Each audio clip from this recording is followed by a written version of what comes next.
जय हिंद प्यारे बच्चों। आज हम डिस्कस करेंगे बोर्ड एग्जाम का एक सबसे मोस्ट इंपॉर्टेंट क्वेश्चन जो आपका एग्जाम में आना ही आना है, ठीक है ना। जो क्या है, प्रकाश के परावर्तन के नियम। परावर्तन के नियम समझने से पहले हमको समझना पड़ेगा कि प्रकाश का परावर्तन क्या होता है। देखिए, जब कोई चिकना पॉलिशदार सतह हो, ठीक है ना, कोई सतह हो जिसपे से प्रकाश की लाइट पड़े और बाउंस बैक होकर के वापस आ जाए, ठीक है ना। जैसे आप मिरर ले लीजिए, क्या ले लीजिए, मिरर, दर्पण, ठीक है ना। इसमें क्या होता है, जब एक प्रकाश की किरण आपतित होती है और वो क्या हो जाती है पुनः, ठीक है, उसी माध्यम में क्या होता है, परावर्तित हो जाता है। जैसे आप बचपन में खेले होंगे लेकर के ऐसे, आप दर्पण को लेकर के ऐसे क्या बोलते हैं, उस पर धूप पड़ता है तो रिफ्लेक्ट करके आप बहुत बचपन में खेले होंगे।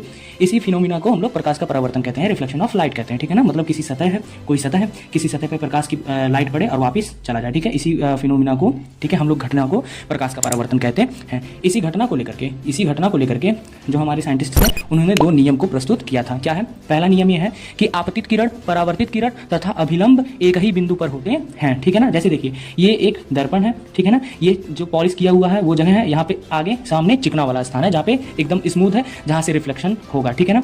ठीक है, अब देखिए, जो लाइट आती है, ठीक है ना, उसको आपतित किरण कहते हैं, ठीक है ना, इंसिडेंट रे कहते हैं।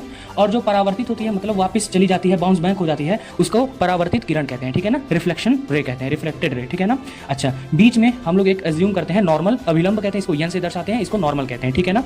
और इस बिंदु को हम लोग आपतन बिंदु कहते हैं। ये तीनों जो रेखाएं होती हैं, जो तीनों किरण है, वो एक ही बिंदु पर, ठीक है, आपतित होती हैं, ठीक है, एक ही बिंदु पर होते हैं, तीनों ही बिंदु एक ही, ठीक है, आपतन बिंदु पर उपस्थित होते हैं, ठीक है ना, समझ में आ गया। ठीक है, दूसरा है परावर्तन कोण। अब जैसे यहाँ पे जो आपतित किरण हो रही है वो नॉर्मल से क्या हो रही है, एक एंगल बना रही है, ठीक है, और जब परावर्तित हो रही है वो भी एक क्या हो रहा है, ठीक है, नॉर्मल से एक कोण बना रही है। ये दोनों आपस में क्या होते हैं, इक्वल होते हैं, ठीक है ना, ये दोनों आपस में इक्वल होते हैं। तो दूसरा लॉ हमारा यही है कि एंगल आई जो होता है वो बराबर होता है एंगल आर के। ठीक है, धन्यवाद।